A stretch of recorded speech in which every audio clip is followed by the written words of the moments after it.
Zuko and Thorfinn both undergo powerful redemption arcs, but the nature of their transformations is fundamentally different. Zuko's arc in Avatar: The Last Airbender is about reclaiming his identity from abuse and redefining honor, while Thorfinn's arc in Vinland Saga is about confronting the emptiness of revenge and rejecting violence altogether. One redirects violence toward a better purpose, the other abandons it completely. Zuko's descent into antagonism is largely shaped by external forces. He is banished, scarred, and emotionally manipulated by his father Ozai. His obsession with capturing the Avatar is not rooted in cruelty for its own sake, but in a desperate need for validation and belonging. Even in the early seasons, Zuko shows hesitation, empathy, and internal conflict. His violence is misguided rather than malicious. Because of this, his redemption feels like a return to who he truly was before fear and shame distorted him. Thorfinn, on the other hand, builds his entire identity around revenge. After witnessing his father's death,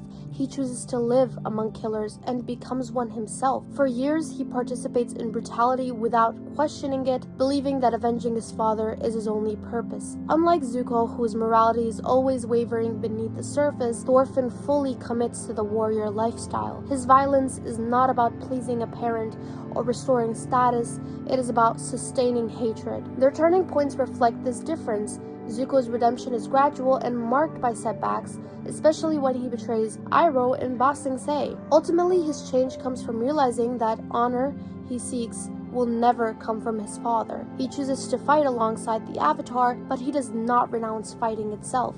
Instead, he reframes it.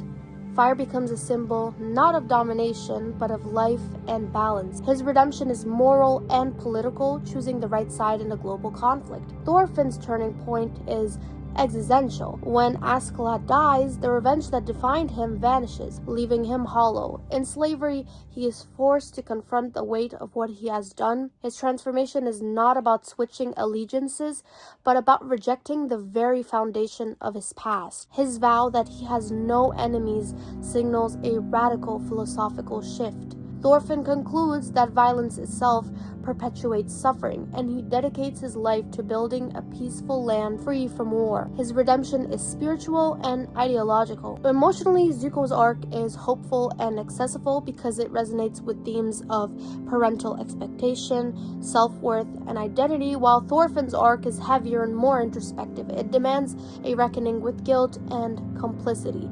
Zuko learns to fight for the right reasons, while Thorfinn learns that fighting may not be the answer at all. One of the key differences between each arc is that Zuko starts as an antagonist, so when he begins his journey toward redemption, it's a clear dramatic transformation. The audience sees someone we've been trained to root against slowly become someone we can root for. That contrast makes his growth feel earned and powerful. Each small choice he makes toward doing the right thing is meaningful because it's a shift from who he used to be. There's tension in every scene with him. You're always wondering, will he change? Can he be trusted?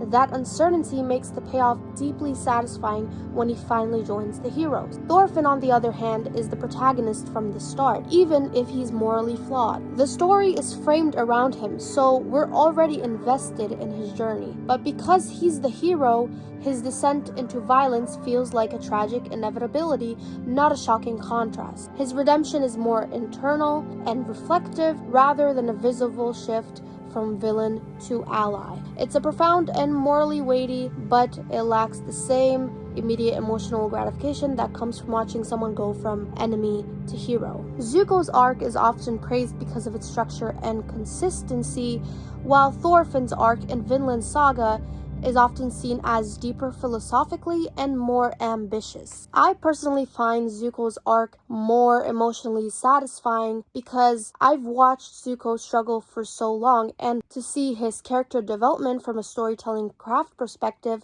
it's one of the most polished redemption arcs in animation. In comparison, Thorfinn's arc in Vinland Saga, it's less about narrative satisfaction and more about moral reflection. It's even more interesting to see Zuko's redemption arc because at the beginning, Zuko is cold, disciplined, and tactical. He approaches his life like a mission. He's focused on honor, capturing the Avatar, and doing whatever it takes to regain his father's approval. And what makes his arc interesting is that as the series progresses, he He gradually becomes more emotional and self-aware. His feelings, shame, guilt, confusion, longing, even love start to surface, and he begins questioning the very principles he was raised to live by. Moments like his conversations with Iroh or when he refuses to fire on innocents are striking because they show a tactical cold warrior learning to feel and think morally. However, both characters change in powerful ways, but they leave us with very different ideas about what growth really means. So, which redemption arc do you think is more compelling, Zuko's or Thorfinn's?